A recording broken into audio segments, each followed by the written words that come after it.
bienvenue, je vous redis bienvenue à toutes et à tous dans cette émission qui est donc consacrée à un sujet ô combien important pour les générations futures et pour les générations présentes, l'intelligence artificielle.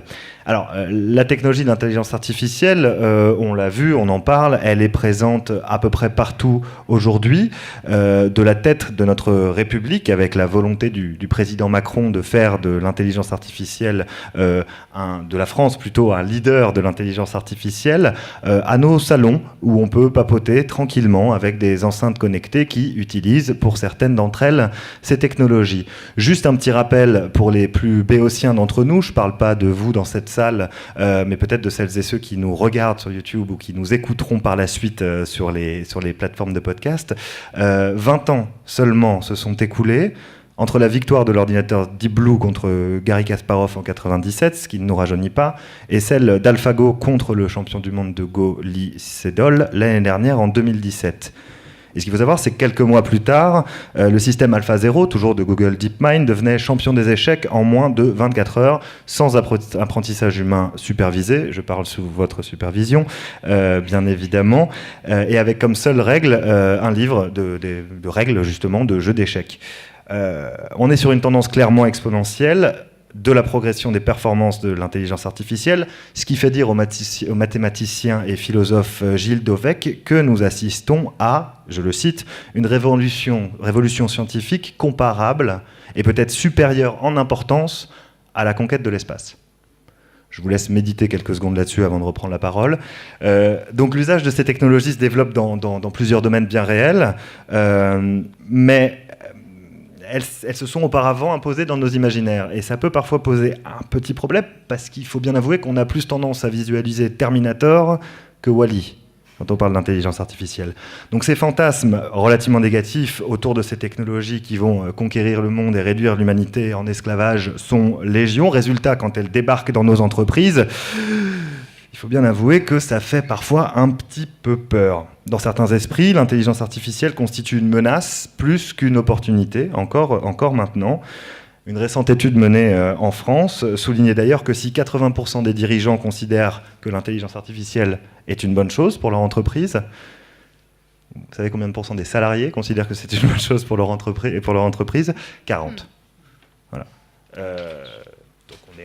On n'est clairement pas sur un taux d'acceptation encore suffisant. Pourtant, en augmentant nos capacités et en transformant en profondeur nos entreprises, l'intelligence artificielle et l'automatisation peuvent permettre d'enrichir la relation client, d'améliorer l'analyse des données et, in fine, peut constituer une aide précieuse à la prise de décision.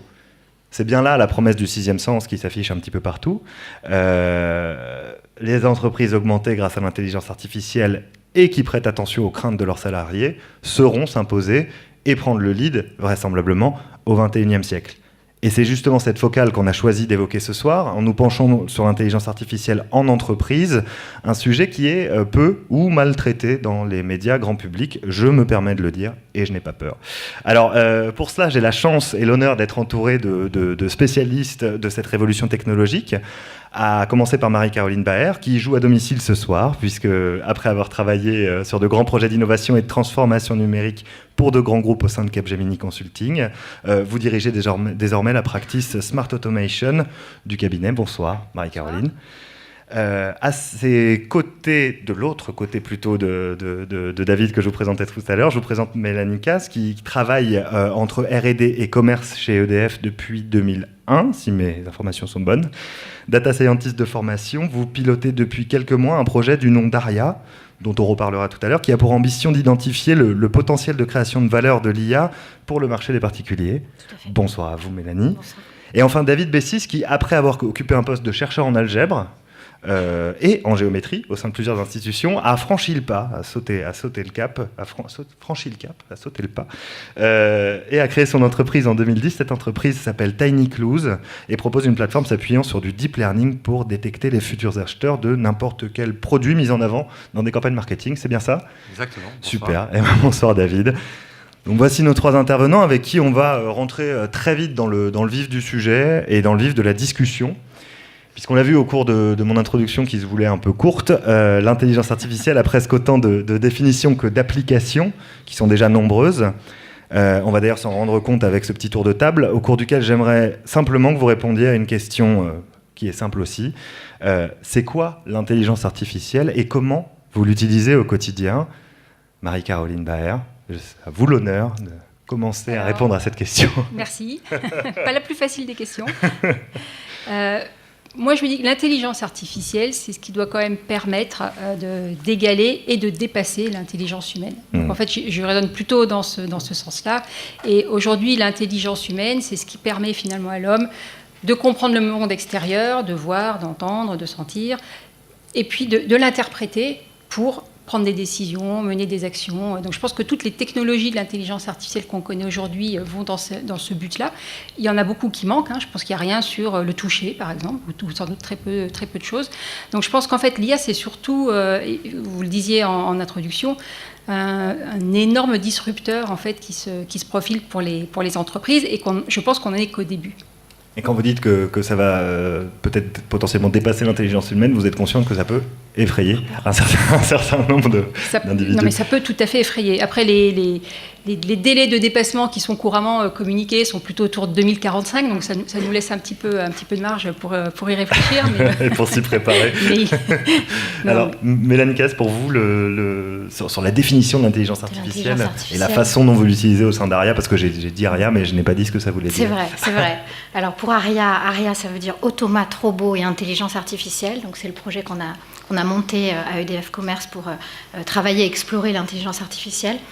Et moi, je dirais qu'aujourd'hui, c'est l'ensemble des outils et solutions qui vont nous aider à améliorer la satisfaction client, améliorer aussi notre efficacité commerciale et opérationnelle. Et puis, par rapport à d'autres outils, ce qu'il y a de nouveau, c'est que c'est des outils qui sont apprenants, qui vont s'adapter aux collaborateurs, qui vont s'adapter aux clients. D'accord. David Bessis, avec votre formation de mathématicien hardcore, comme vous me le disiez tout à l'heure, je me permets de reprendre votre terme en antenne, pardonnez-moi. C'est le mot correct. Quelle est votre définition d'intelligence artificielle? Définition rapide, évidemment. Ouais. Et comment l'utiliser? Justement, je pense qu'il y a deux façons de définir. Il y en a une qui est technique, et à mon avis, c'est un contresens. Il ne faut pas rentrer dans c'est tel algorithme ou tel algorithme. C'est vraiment une question très pratique. Pour moi, l'intelligence artificielle, c'est des objets, des produits qui se mettent à faire des choses qu'on croyait réservées au domaine de l'intelligence humaine en la dépassant, ou parfois en étant un peu plus con, mais quand même assez efficace. Pour rendre ça tangible, j'aime bien comparer avec des choses qui sont passées dans le passé. Pendant très longtemps, les objets étaient des choses complètement inertes, complètement passives, et puis un jour, on a inventé la force artificielle, des moteurs, et les objets se sont mis à devenir mobiles. Et la force artificielle est plus forte que l'humain, et pourtant, c'est pas très grave. En fait, on est plutôt content de vivre avec des machines plus fortes que nous physiquement. Mais sauf qu'elles étaient bêtes, ces machines, elles faisaient des choses très mécaniques. L'intelligence artificielle, c'est quand on est capable de les doter de choses dont on croyait que c'était le privilège des humains.